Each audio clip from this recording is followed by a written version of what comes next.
शेतकऱ्यांच्या विषयाच्या संदर्भातला प्रश्न आहे. 20,000 कोटींची जी मदत झालेली आहे शेतकऱ्यांना, दत्तमामाने देखील त्या संदर्भातला GR झालाय ते सांगितलंय. येत्या काळात अजून अशीच मदत सुरू राहणार आहे. मी तुम्हाला मागत सांगितलं आमचं 32,000 कोटीचं पॅकेज होतं. नंतर पुन्हा आम्ही पॅकेज दिल्यानंतर दिवाळी झाली, दिवाळीनंतर पण पाऊस पडला. पुन्हा ते पॅकेज जवळपास 8,000 कोटीनं वाढलं. असं 40,000 कोटी रुपयाचं पॅकेज झालं. केंद्राची टीम पहिली येऊन गेली, आता दुसरी पण टीम येते. आम्ही त्यांच्याकडनं देखील त्याच्यामध्ये मदत मागतोय. राज्य सरकारची जबाबदारी आहे, परंतु अशा प्रकारचं नैसर्गिक संकट कुठल्याही राज्यामध्ये देशातले आलं तर केंद्र सरकार पण त्यांची टीम पाठवून त्याचा आढावा घेतं आणि ते पण त्याच्यामध्ये आर्थिक मदत करतं. आम्हाला विश्वास आहे देशाचे पंतप्रधान नरेंद्र मोदी साहेब, अमित शाह साहेब हे सगळे या कामामध्ये राज्याला मदत करतील आणि आम्ही त्यांना भेटून मध्ये त्यांचे दौरे मुंबईमध्ये झाले त्यावेळेस आम्ही त्यांच्या कानावर घातलं. महाराष्ट्राचे दौरे झाले तेव्हाही घातलं.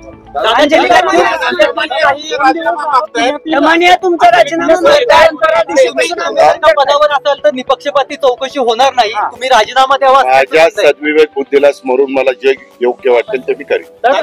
पुण्यातल्या इच्छुकांचं तुम्ही मुलाखती वगैरे घेताय, मात्र युतीचं काय ठरलंय का? काही ठिकाणी शरद पवार काही नगरपालिका मी त्यांना माझ्या कार्यकर्त्यांना सांगितलं त्या भागामध्ये तुम्हाला जे योग्य वाटतं ते त्या ठिकाणी करा. कारण काय झालं, 11 तारखेला माझ्या माहितीप्रमाणे ड्रॉ निघाले आरक्षणाचे आणि आरक्षणाचे ड्रॉ निघाल्यानंतर मग तो 4चा प्रभाग, इथं 5चा आहे ना, काही एखाद्या ठिकाणी 5चा प्रभाग एकच आहे पण आहे. असे कसे असावे, त्याच्यामध्ये महिला कुठल्या घटकातल्या म्हणजे ओबीसी, सर्वसाधारण, SC ST, पुरुष कसे, अशा सगळ्या गोष्टी चाललेल्या आहेत. प्रत्येक जण आपापल्या पद्धतीनं आपल्या विचारांचं पॅनल कसं स्ट्रॉंग होईल त्याबद्दलचा प्रयत्न त्या ठिकाणी करतायत आणि सगळ्याच राजकीय पक्षांचं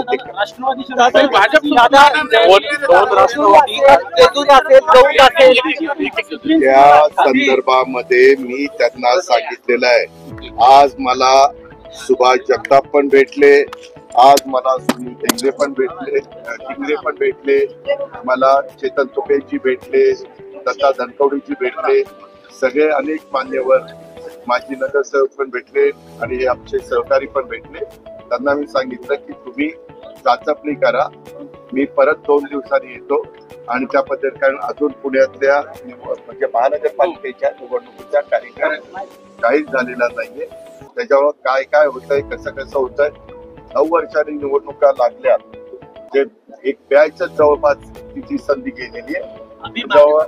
काही जुने पण इच्छुक झालेले आहेत साहजिकच आणि नवीन पण वाटतं की आता आम्ही नव्या दमाचे आम्हाला पण संधी मिळाली पाहिजे अशा प्रकारे.